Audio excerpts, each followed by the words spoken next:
Good evening, folks. This is Dr. Paul. Thank you very much. And the news is that I am moving my office from Science Park Road to Hills Plaza. Okay, so from September 1, my office will be in Hills Plaza. If you need an appointment, make an appointment for the Hills Plaza office from September 1st. Before September 1st, I will be available at the Science Park Road. Today I want to talk a few minutes about gallstones.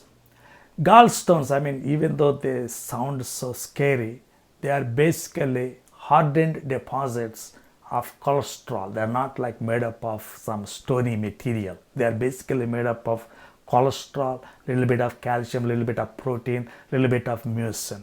They are broadly classified as cholesterol stones and pigment stones. Pigment stones can be classified as either black or brown. About 80% of gallstones are cholesterol stones. Parasitic infection with Ascaris lumbricoides or Clonorchis sinensis can cause brown stones. So when you see brown stones, think about parasitic infections with Ascaris or Clonorchis sinensis. Then the typical patient with gallstones is female who is on a high dietary fat intake. They say it's FFF, female in 40s with fatty diet. So, and also fecundity, that means like she has prior pregnancies. There are certain risk factors for gallstones: female sex, increased age, pregnancy, diabetes mellitus, rapid weight loss, obesity, and certain medications. And ethnicity wise, Native Americans and Hispanics. In Native Americans, Pima Indians, they are at high risk for gallstones. Rapid weight loss following bariatric surgery or lifestyle changes can precipitate gallstone formation. I have one patient who got gallstones after bariatric surgery. Now, signs and symptoms. Majority of patients with gallstones are asymptomatic. So that's an important thing. So if you see gallstones on an ultrasound, if the patient doesn't have any symptoms, and don't scare patients, that is just a symptomatic condition. You can observe them for a while. Symptomatic patients can present with biliary colic. So biliary colic is an intense discomfort in the right upper quadrant which may radiate to the right shoulder blade. So if a patient says he has like right upper quadrant pain and the pain is moving to the right shoulder blades, then you always think about gallstones. They can also have nausea, vomiting, abdominal bloating, early satiety, belching, diaphoresis.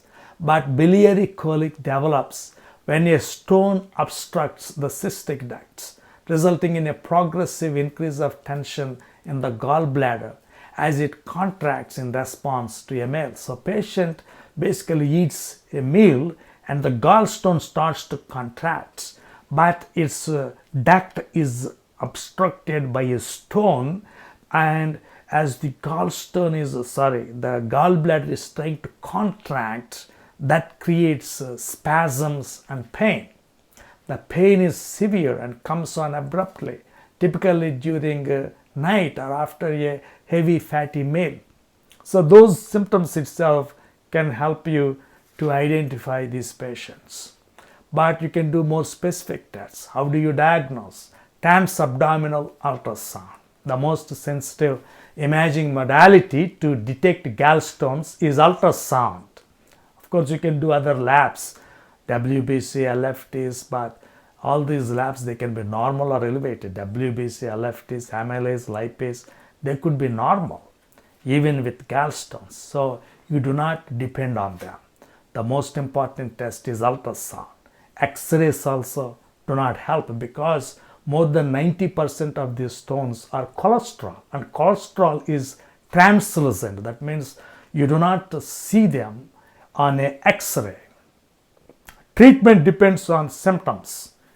If it is an incidental finding and the patient doesn't have any symptoms, then just observe them. You can do expectant management, like just wait on. If you have no symptoms, don't worry.